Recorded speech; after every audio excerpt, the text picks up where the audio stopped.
Hi. നമുക്കിന്ന് bread pocket ഉണ്ടാക്കിയാലോ? നല്ല ടേസ്റ്റാണ് കഴിക്കാൻ, ഉണ്ടാക്കാനും എളുപ്പമാണ്. അപ്പോൾ നമുക്ക് റെഡിയാക്കാം. അതിന് വേണ്ടിയിട്ട് കഴുകി വൃത്തിയാക്കി വെച്ച ചിക്കൻ ലേശം ഉപ്പും കുരുമുളക് പൊടിയും ആവശ്യത്തിന് വെള്ളം ഒഴിച്ചിട്ട് നല്ലോണം ഒന്ന് വേവിച്ചെടുക്കട്ടോ. അത് വെന്ത് വരുമ്പോഴേക്കും ബാക്കി സെറ്റാക്കാം. ഇനി വേണ്ടത് ഒരു ചെറിയൊരു കഷ്ണം ക്യാപ്സിക്കം, തക്കാളി, കക്കരി. അതൊക്കെ ഞാൻ ഉള്ളിലുള്ള കുരുക്കളൊക്കെ കളഞ്ഞ് അതിൻ്റെ വെള്ളമൊക്കെ തക്കാളീൻ്റെയും കക്കരിൻ്റെ ഒക്കെ വെള്ളവും കുരുവൊക്കെ കളഞ്ഞ് കഴുകി വൃത്തിയാക്കി വെച്ചിട്ടുണ്ട്. അതുപോലെ ചെറിയൊരു കഷ്ണം ഉള്ളി, ഒരു ക്യാരറ്റ്, പിന്നെ ക്യാബേജ് അതിൻ്റെ കട്ടിയുള്ള ഭാഗം ഒഴിവാക്കിയിട്ട് ആ ലീഫ് മാത്രമായിട്ട് എടുത്തത്. അത് മാത്രം മതി. ആ കട്ടിയുള്ള ഭാഗം ഉണ്ടാകുമ്പോൾ നൈസായിട്ട് അരിഞ്ഞ് കിട്ടാൻ പറ്റില്ല. അപ്പോൾ ഇതൊക്കെ കൂടെ നന്നായിട്ട് നൈസാക്കിയിട്ട് അരിഞ്ഞ് വരാം.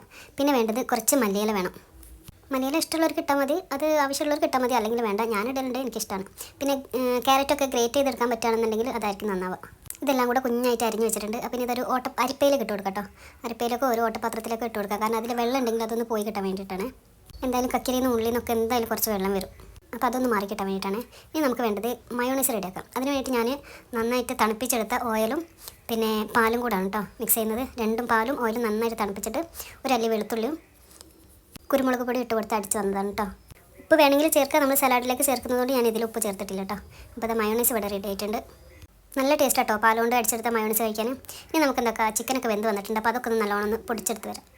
മിക്സിയിൽ അടിക്കുന്നതിനെക്കാട്ടി നല്ലത് ഇങ്ങനെ ചോപ്പറിൽ വെച്ചിട്ടോ അല്ലെങ്കിൽ കത്തിയോണ്ട് അരിഞ്ഞിട്ടോ എടുക്കുന്നത് നല്ല. മിക്സിയിൽ അടിച്ചാൽ നന്നായിട്ടത് എന്താ പറയുക, ചിലപ്പം അരിഞ്ഞു പോകും. അപ്പോൾ അരിഞ്ഞിട്ട് കിട്ടരുത്, ഇങ്ങനെ ചെറിയ ചെറിയ കുഞ്ഞു കുഞ്ഞു പീസുകളായിട്ട് കിട്ടണം കേട്ടോ. അപ്പോൾ ഈ അരിഞ്ഞു വെച്ച സാധനവും പിന്നെ ആവശ്യത്തിനുള്ള ഉപ്പും നമ്മൾ പൊടിച്ച് വെച്ച ചിക്കനും എല്ലാം കൂടെ ഇട്ടിട്ട് നന്നായിട്ടൊന്ന് മിക്സ് ചെയ്യുക. പിന്നെ നമ്മൾ റെഡിയാക്കി വെച്ച മയോണൈസും കൂടെ കൂട്ടിയിട്ട് നന്നായിട്ടൊന്ന് മിക്സ് ചെയ്ത് വെക്കാം കേട്ടോ. നന്നായിട്ട് എല്ലാം ഒന്ന് മിക്സ് ആവുന്ന രീതിയിൽ നോക്കിയിട്ട് ചെയ്യാം. ഈ സലാഡിൽ ഉപ്പ് ചേർക്കുന്നതുകൊണ്ട് കേട്ടോ മയോണൈസിൽ ഉപ്പ് ചേർക്കാൻ കാരണം. ഇനി വേണ്ടത് ബ്രെഡാണ്. ബ്രെഡിൻ്റെ സൈഡൊക്കെ ഒന്ന് ഒഴിവാക്കി കട്ട് ചെയ്തെടുക്കുക. എന്നിട്ടതൊന്ന് ക്രോസ് ആയിട്ട് കട്ട് ചെയ്തെടുക്കാം കേട്ടോ. ഇനി നമുക്ക് ബ്രെഡ് പൊടി വേണം. എന്നിട്ട് നമ്മൾ കട്ട്ലേറ്റ് വെക്കാനാണ് ചെയ്യുന്നത്. അതുപോലെ തന്നെ മുട്ടയിൽ മുക്കുക പൊരിച്ചെടുക്കുക കേട്ടോ. അപ്പോൾ ഞാനിവിടെ 2 മുട്ടയായിട്ട് എടുത്തിട്ടുള്ളത്. ബ്രെഡ് അതുപോലെ ഞാൻ സൈഡൊക്കെ കട്ട് ചെയ്ത് വെച്ച് സൈഡ് ഭാഗം ഒക്കെ കൂടെ കൂടിയിട്ട് പൊടിച്ചെടുത്ത് കേട്ടത്. അപ്പോൾ ഇതുപോലെ അരികൊക്കെ നല്ല മുട്ടയിൽ മുക്കിയിട്ട് ബ്രെഡിലും അതുപോലെ ടിപ്പ് ചെയ്തെടുക്കുക. എന്നിട്ട് നന്നായിട്ടൊരു ഗോൾഡൻ കളർ വരുന്നത് വരെ പൊരിച്ചെടുക്കുക. നന്നായിട്ടൊന്ന് നല്ലൊരു മുരിഞ്ഞ് വരുന്നത് വരെ. നന്നായിട്ട് ഡാർക്ക് കളർ ആവും ചെയ്യരുത്, നല്ല മൊരിയാണ്ടിരിക്കും ചെയ്യരുത്. നല്ലോണം ഒന്ന് മൊരിഞ്ഞ് വരണം. ഏകദേശം ഈ ഒരു കളറായി വരുമ്പോൾ നന്നായിട്ട് പ്രസ് ചെയ്തിട്ട് എടുക്കാം കേട്ടോ. അതിനുള്ള ഓയിലൊക്കെ നല്ലോണം ഒന്ന് പോയി കിട്ടാൻ വേണ്ടിയിട്ടാണ്. എന്നിട്ട് നമ്മൾ ബ്രെഡ് ഫസ്റ്റ് കട്ട് ചെയ്ത ആ ഭാഗം ഉണ്ടല്ലോ, കട്ട് ചെയ്തെടുത്തില്ലായിരുന്നു, ആ ഭാഗം ഒന്ന് ഓപ്പൺ ചെയ്ത് കൊടുക്കുക. അപ്പോൾ ഇതുപോലൊരു പോക്കറ്റ് കിട്ടും.